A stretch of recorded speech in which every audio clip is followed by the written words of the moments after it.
Welcome, everyone, and thank you for joining us today.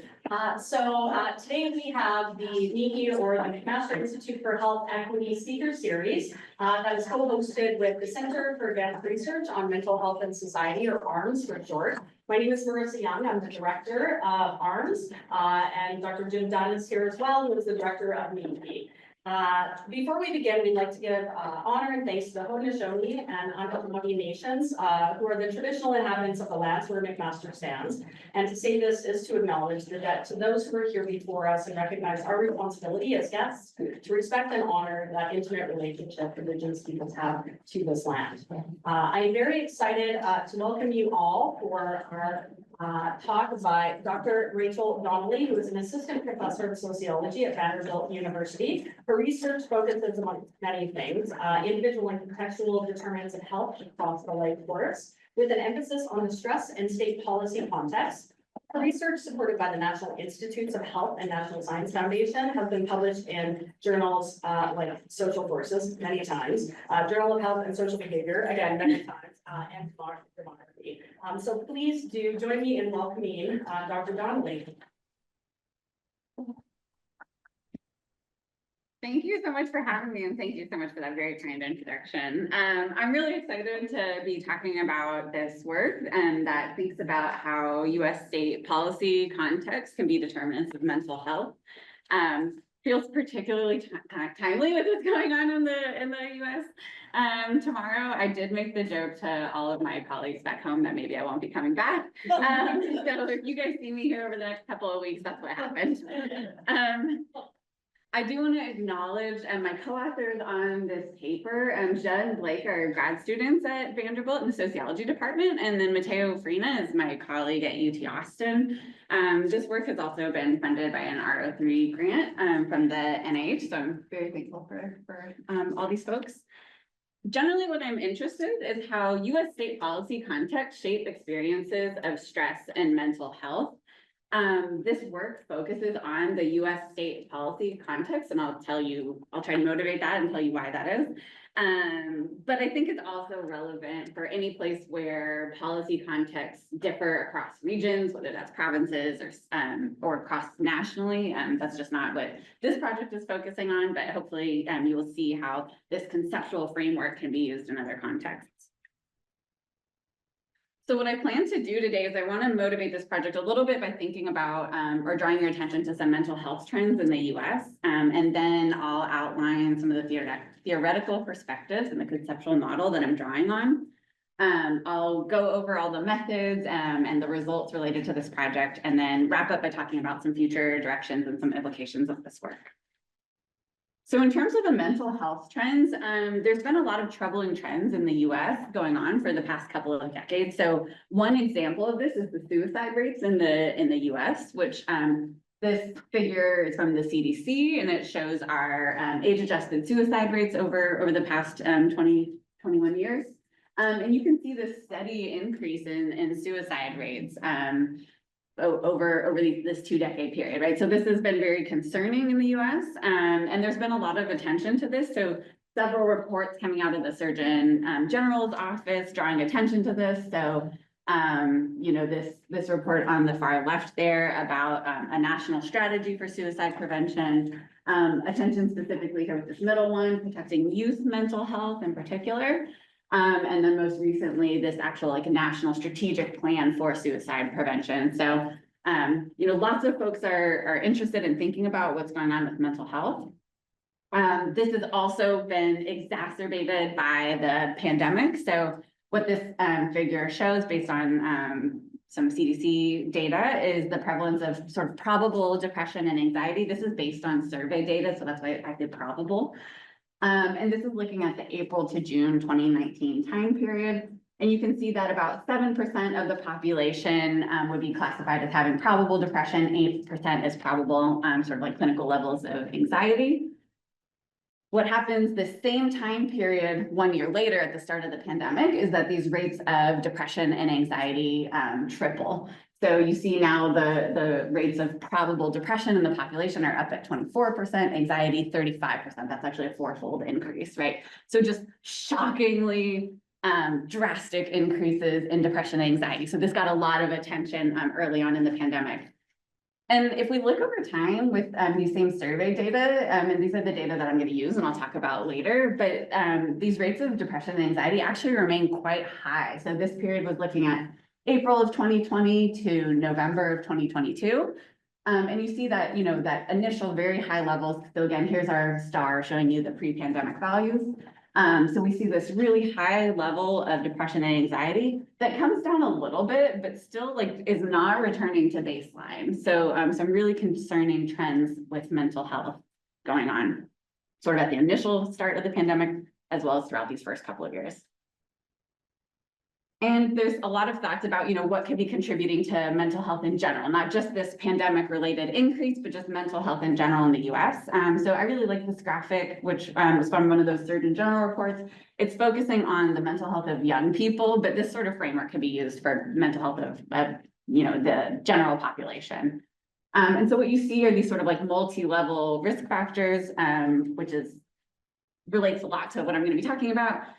You know, thinking about how individual level characteristics, as well as these more interpersonal and community level things, relationships with parents, relationships with peers, how these things could be affecting mental health. Even at the environment, you know, what about like the neighborhood safety, you know, housing, things like that. And even at sort of our most macro level, the society level, what are the sort of determinants of mental health? And this is where this project is entering the conversation, thinking about these macro level government policies that could be affecting mental health. And so the gap in the research that I'll continue to talk about and I'm trying to address is putting the individual in the macro level context, specifically thinking how these state policies shape mental health. And as you'll see as I continue, I'm not really thinking about necessarily like mental health specific policies, but rather the broader policy environment. So what are the theoretical perspectives that are guiding this work? I'm drawing primarily on two perspectives. One is the socio-ecological model of health, and the other is the stress process model. Folks may be familiar with these frameworks to varying degrees.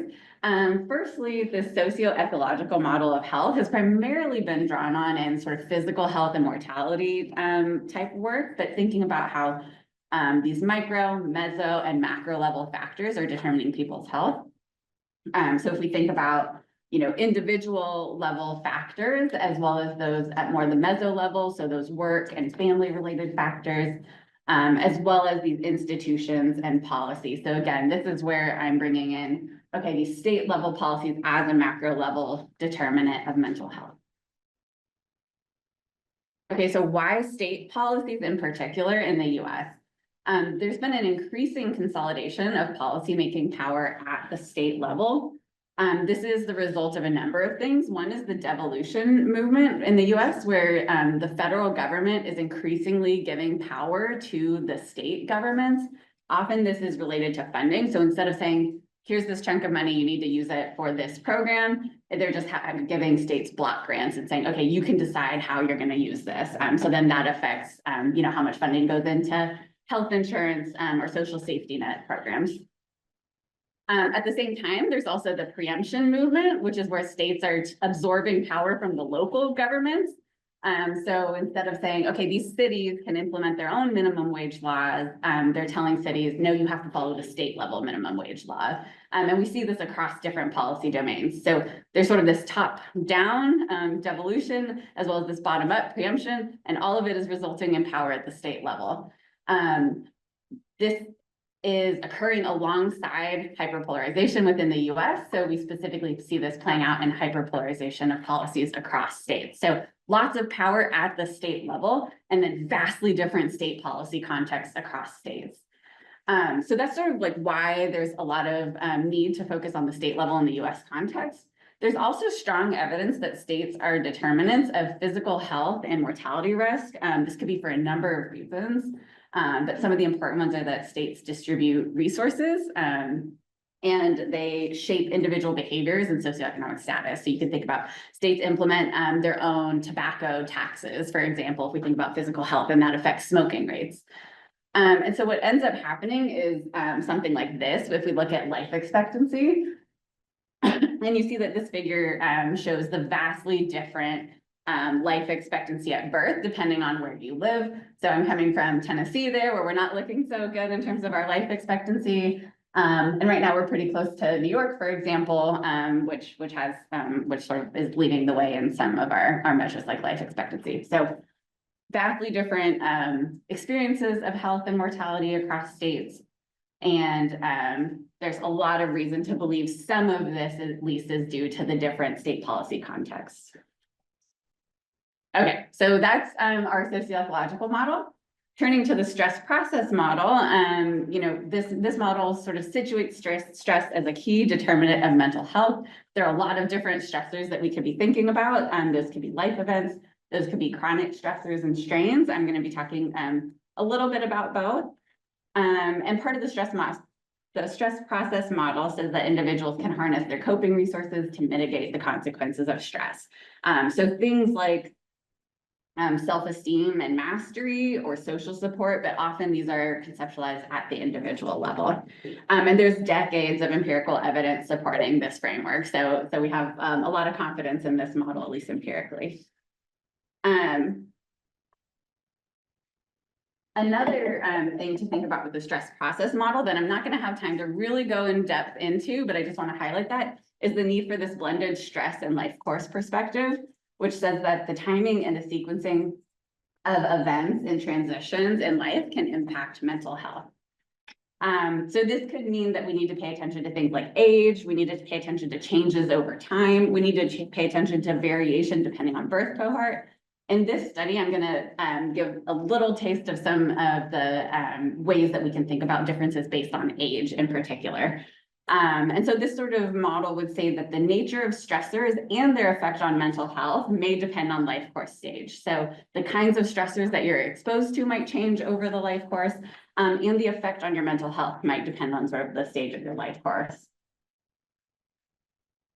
Okay, so bringing these two models together, then I'm trying to address this gap that we need to think about the stress process model embedded within this socio-ecological model of health, and ask what is the role of US state policy context for mental health, including these stress processes contributing to mental health. And so I want to acknowledge some things that we do know about US states and mental health, because this isn't just, like a vacuum. So we do know that there's effects of state policies on minoritized and marginalized groups. So for example, there's some really great work on state policies that are targeting LGBT and immigrant populations, for example, and showing that these policies can harm the mental health of these groups. There's also been some interesting work on the COVID-19 pandemic and how state physical distancing policies actually worsened mental health outcomes.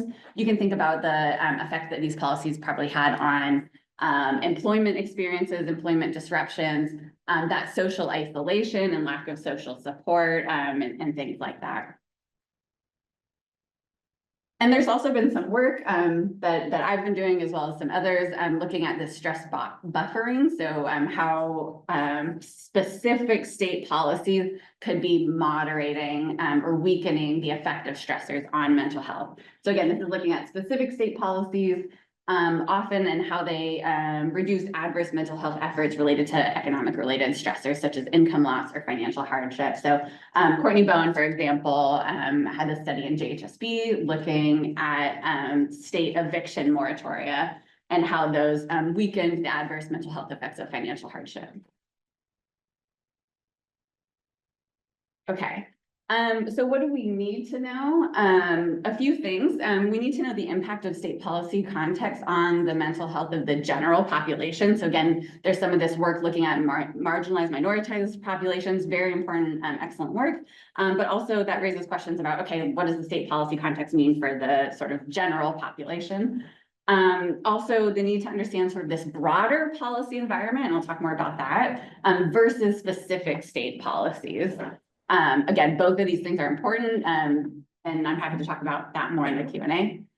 And then the third thing is whether processes unfold in similar ways across age or life course stage, and as well as other, whether there's variation by things like race, ethnicity, gender, socioeconomic status, and so on, but just general heterogeneity in these associations. Okay, so the research questions that I'm aiming to address listed here. So the first one is how the US state policy context is associated with mental health outcomes. Specifically, I'm looking at like probable depression, probable anxiety. Also, how the US state policy context influences the stress process model. And there's two ways to think about this. So this first question, 2A there, is thinking more about mediation. So do state policies impact exposure to stressors that influence mental health? And the other one is more that moderation. Does the state policy context moderate or weaken associations between stressors? So once you have experienced these things, is it better to be in sort of a more generous state policy environment? And the third research question that I'll just briefly mention at the end is whether results differ across life course stage. Okay, for folks who are visual, here's sort of our conceptual framework laid out a little bit. So you can see this individual stress process model that I mentioned, sort of decades of research supports this approach. And what we're trying to do is bring in the state policy context in a number of ways. So the state policy context could be directly influencing mental health. We think a lot about psychosocial and economic mechanisms. So, you know, policies related to civil rights, policies related even to something like gun violence, if that's a stressor. Policies related to labor and employment, minimum wage, collective bargaining. What about policies related to social safety nets or health insurance access? So there could be a lot of direct effects through a number, depending on across a lot of different domains. In terms of mediation, there's reason to think some of these state policies could be affecting exposure to something like unemployment, or even in this example, financial strain. So we have state policies that influence your socioeconomic status. There's state earned income tax credit, that's an anti-poverty program, for example. As I mentioned earlier, some of the things like minimum wage or collective bargaining could just be sort of lifting wages, so you're just less likely to get to that threshold. And then there's also policies that sort of would affect more the strain part. If we think about financial strain as like difficulty paying for expenses, what about the cash assistance programs or near cash assistance programs that might make that hardship less likely to pop up? With moderation, again, we're thinking, okay, if you've experienced financial strain, why would it be better to be in a state sort of with more generous policies? You know, if you have to experience strain, you know, what policy environment would you rather be in? Would you rather be in a policy environment that has some of these cash assistance programs, housing security, more generous Medicaid, where you're more likely to be able to tap into health insurance, for example?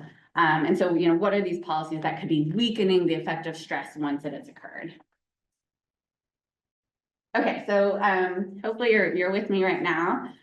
So I'll turn to the data and methods here. So we're drawing on two sources of data. So one is our nationally representative survey data from the Household Pulse Survey, which is a really interesting data source. This was administered by the Census Bureau along with a bunch of other federal agencies. And they got it into the field very quickly. So the first survey was administered in April 2020, and it was meant to sort of take a pulse on the situation related to the pandemic, social, economic, and so on. Fortunately for us, it's a really large survey. They ask questions about mental health, which not a lot of, at least US large surveys do. And they make the state identifiers publicly available. So it allows us to like very easily and quickly do this kind of work. They continued, it's cross-sectional, and they continued to administer it. At first, it was about every 2 weeks. The further we got from the start of the pandemic, it's more like every month now. And we're relying on about 50 waves of these data from August 2020 to October 2023. They oddly did not ask questions about financial hardship until this August wave, which is why we started that 13th week. Prior to that, they were just asking more questions about like income loss. So that's our individual level data. With the state level data, we're using this state policy liberalism, which I'll explain in a bit. It was developed by a couple of political scientists. And they actually have annual data going back like to the 1930s, I think. So they've compiled all these data. We're just using the data from 2020, which was the most recently available data to sort of like match this time period that we have for the individual level data. And we end up with over 3 million adults over age 18 in the sample. So really huge sample size there. So, there's pros and cons of the household pulse survey. Pros being that we have this like really frequent data collection happening, really large study. One of the cons is that it's been administered, it's like sort of email and phone based. So it has quite a low response rate. Which is something to be thinking about. And as I mentioned, it's been administered by this group effort by a lot of folks. And what happens is that you end up, if you've been selected to participate, which I was, which is like the nerdiest, coolest thing that happens. It looks something like this, that you get this text message and it says, there's this important survey, click here. And if you're like me and you've been like trained and you've had to do all these like phishing trainings and things like that, like I was like, I'm not touching this. You see, they had to like follow up, and I use these data, and I was skeptical of this text message, right? I did eventually, if you Google the number, it does pop up and say like, okay, this is legitimate. But just to give you a sense, like this is how it actually looks like in practice. And so you could see why there might be a low response rate. Okay, so the dependent variables that we're using, we have this probable depression and probable anxiety. Depression asks, in the past 7 days, how often were you bothered by having little interest or pleasure in doing things, feeling down, depressed, hopeless? Anxiety got at how often you were bothered by feeling nervous, anxious, or on edge, or not being able to stop or control your worrying. You can see the response options here range from not at all to nearly every day. For each of these two items, they were summed, and then there were validated cut points to make it the binary, probable depression. These cut points, again, sort of are validated, align with a threshold that would be considered more of like a clinical level of depression or anxiety. You can use the continuous measure and the results are the same. So the state policy context, as I mentioned, is the state policy liberalism measure, which is based on estimates from this latent variable model of 148 policies in each state spanning 11 domains. I've listed the domains here. So, I think, again, they range from like abortion, criminal justice, civil rights, gun control, labor, social welfare, and so on. I think I could make the case for a lot of these about how they could have direct effects on mental health. It's also important to note, as I mentioned, the hyperpolarization of states in the US, you can take parts of this scale out and they are highly, highly correlated with each other. So, they do measure this like broad policy context. You could pull out some of them, but you're still going to be tapping into the same thing. And I'm happy to talk about that more. This score ranges generally from like -3 to 3.5. So that would be important to keep in mind when we're looking at coefficients. This is the map of that liberalism score. So if you're familiar with the US state policy environment, this might make more sense. So these darker shades are these more liberal policy environments. You see that those are primarily West Coast and the Northeast. The lighter values are the least liberal states. Okay, so I'm going to be looking at two stress measures. One is household income loss, and the survey asked whether you or anyone in your household experienced a loss of employment income in the past 4 weeks. This is just a yes/no measure.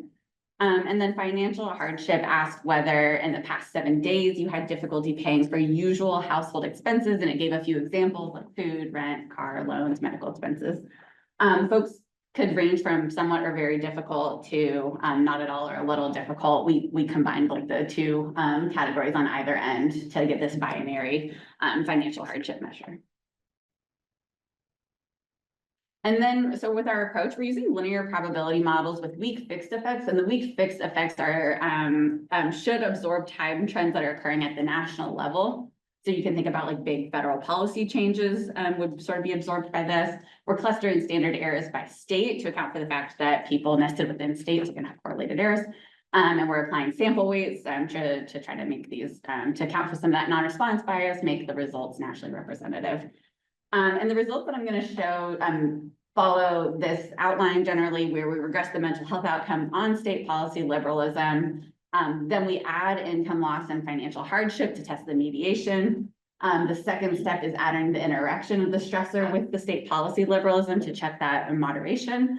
And then we test the stratified models by life course stage. The race, ethnicity, gender, and education is like a future. We need to do that. We include a number of individual level covariates along with a couple of these state covariates like age composition, percent foreign born, and percent rural, some things that might be associated with mental health outcomes at the state level. Okay, and before I dive into the results, just to point out again that this data is occurring, the data were collected during this COVID-19 period. Like some of it was like very immediate, that April 2020, well, we don't start until August 2020 with these data. And some of it was further away from the pandemic, right, like 2023. I think this theoretical framework should still apply to pre-pandemic time periods and post-pandemic, or whatever you want to call that.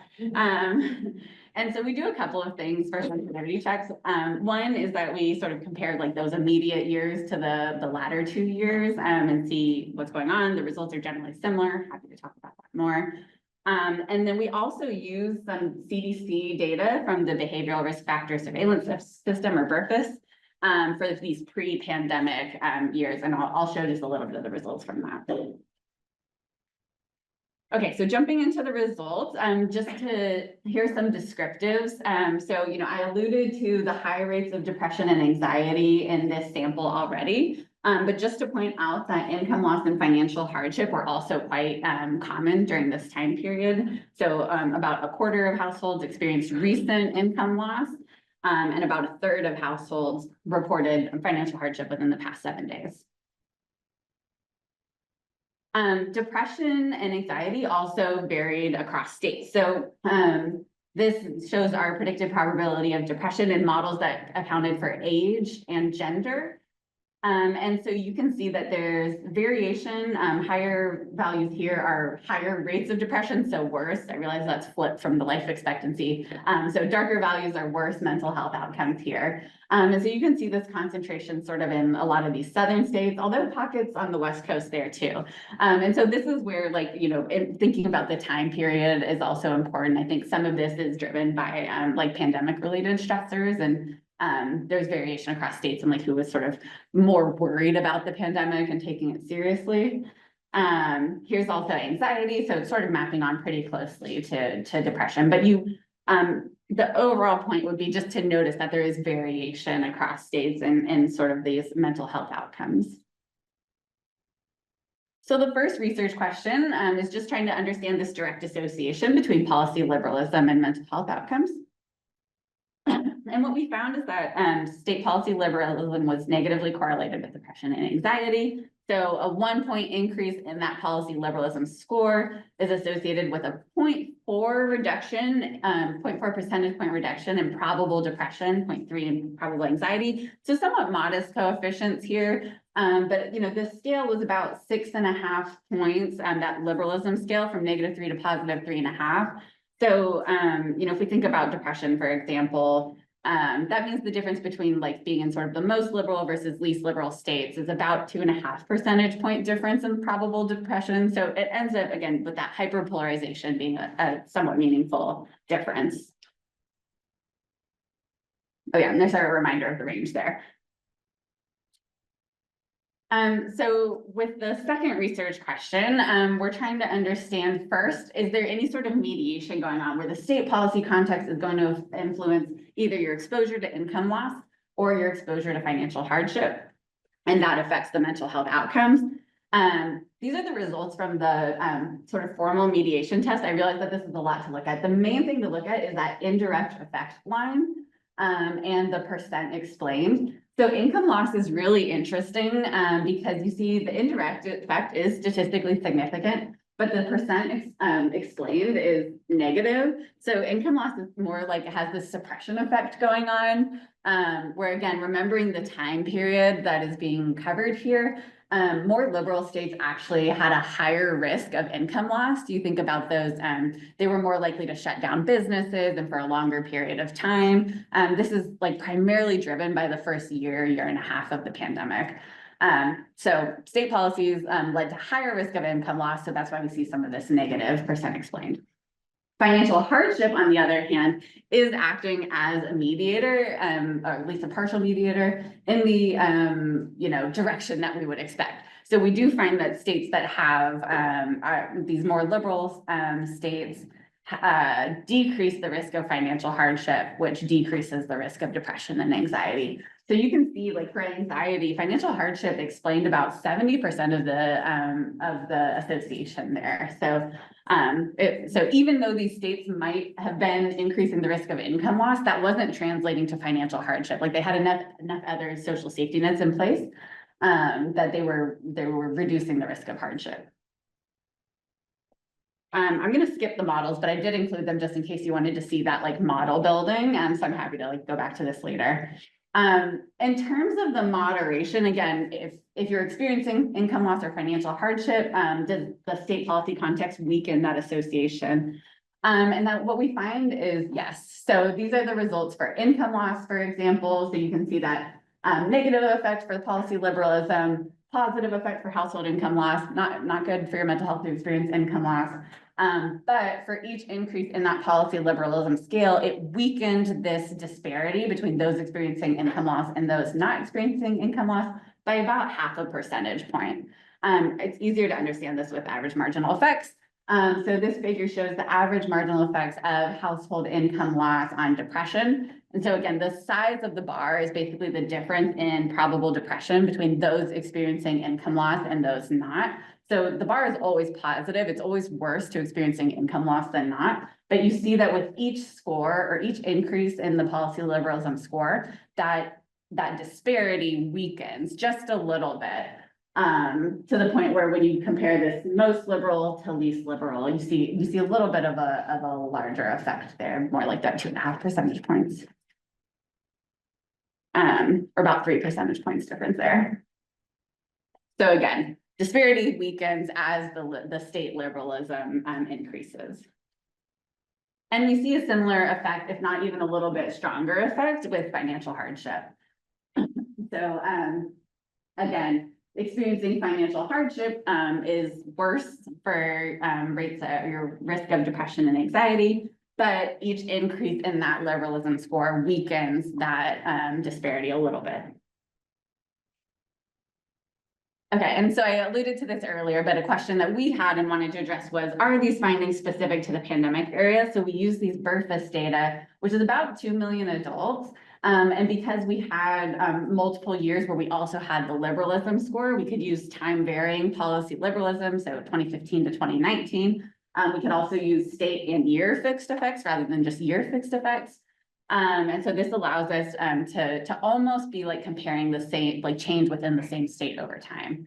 The outcome's just a little bit different, where the BRFIS data looks at frequent mental distress, which means people reported having distress in 14 days or more of the past month.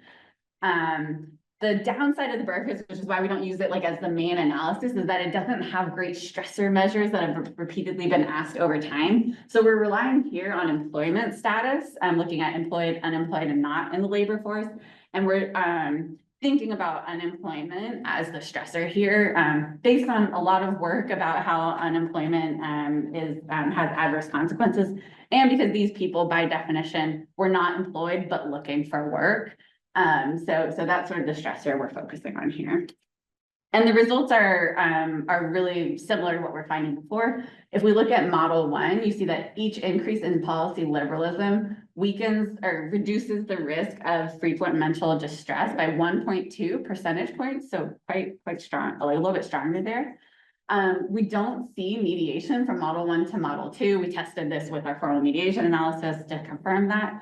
And we find that policy liberalism isn't associated with employment status. But we do see this moderation effect again, where each increase in that policy liberalism score reduces the adverse effects of unemployment on mental health by about 0.6 percentage points.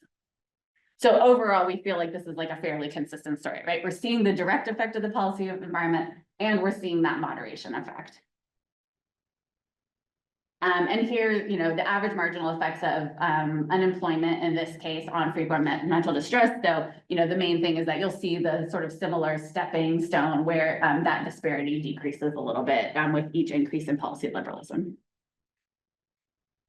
Okay, so the results that I'm just going to briefly mention for the sake of time are we looked at, okay, does this process vary by depending on life course stage? And sort of like for sample size and conceptual reasons, we were looking at ages 18 to 44, sort of that like early adulthood, early midlife period, age 45 to 64 as that midlife period, and then age 65 as sort of older adulthood.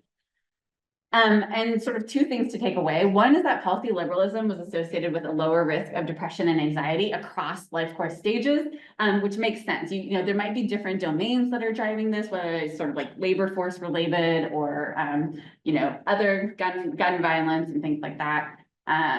But overall, we found sort of that consistent effect. We did find that policy liberalism weakened that association between stressors and mental health, except for adults over age 65. And I can talk about this more, but I think this makes a lot of sense in the US context. For our federal social safety nets step up for older adults and don't exist for anyone else. So I think that's why we could see the state policy environment mattering more for folks who are younger than 65. Okay, so just to summarize, and hopefully you're with me, but just to summarize, we are finding this direct association between policy liberalism and better mental health outcomes. We're also finding evidence that the policy liberalism impacts the stress process model via mediation for that financial hardship, but not these employment-related factors. But definitely it affects it via moderation. So the state as like a coping resource, affecting the associations between income loss, unemployment, and financial hardship with mental health. And so far patterns seem to be similar across life course stage, except for that moderation effect of older adults. So just to wrap up, I want to acknowledge a few limitations that we're thinking about. One is that although our stressor measures are better than we have in some other data sources, we still are lacking information about a number of things. We don't know information about the chronicity of that financial hardship, whether it's recent or it's been ongoing for years. And with income loss, we don't know about the magnitude of the income loss. Was it, 10% of the household income loss, or was it 90%? The effects the effects on mental health are going to be different, and the relevance of the state policy net might be different depending on some of those things. We also, this is, as I mentioned, cross-sectional data, so we can't look at changes in an individual's mental health over time. We can't account for their baseline mental health, so there's some limitations, of course, with cross-sectional data. And as I mentioned, this is an internet-based survey, so we're excluding people sort of without internet, without phones, who likely are the more vulnerable folks in the population who are more likely to experience financial hardship, for example. So some of these estimates may actually be conservative if we're excluding some vulnerable populations.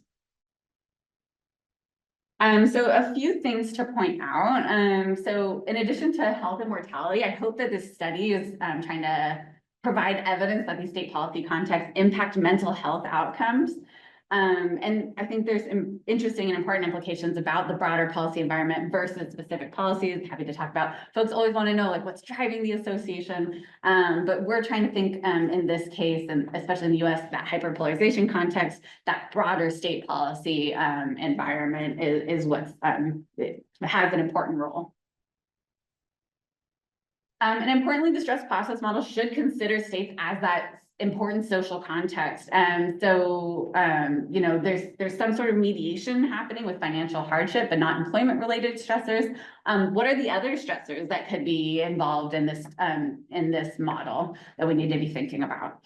There's also growing evidence that I mentioned that state policies weaken the adverse mental health consequences of these stressors.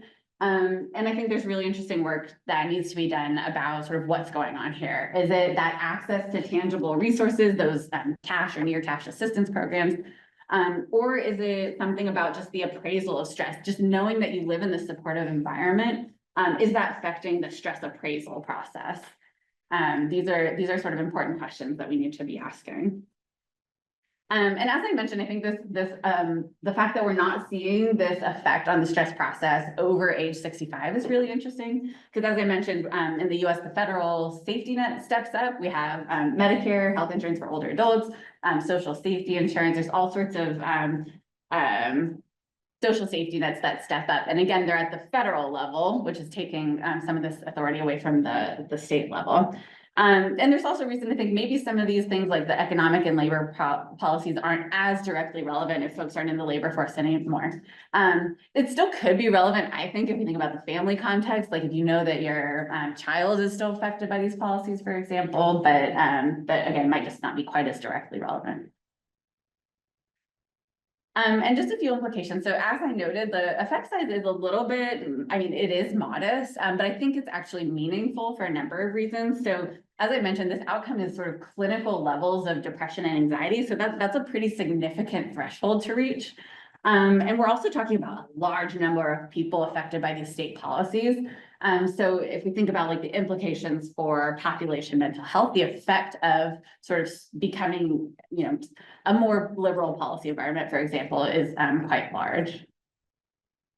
And so I think overall, I'm thinking about how this work is helping us to think about policy as a tool for health equity. You know, there's possibly unintended benefits of these policies for mental health, as I sort of alluded to earlier. Like a lot of these policies, I don't think are administered with the goal of improving population mental health. So there's sort of like some spillover effects here that are important to be documenting. But it's also important to note that, you know, if these policies are benefiting people experiencing income loss and financial hardship, we know that those stressors are not experienced equally.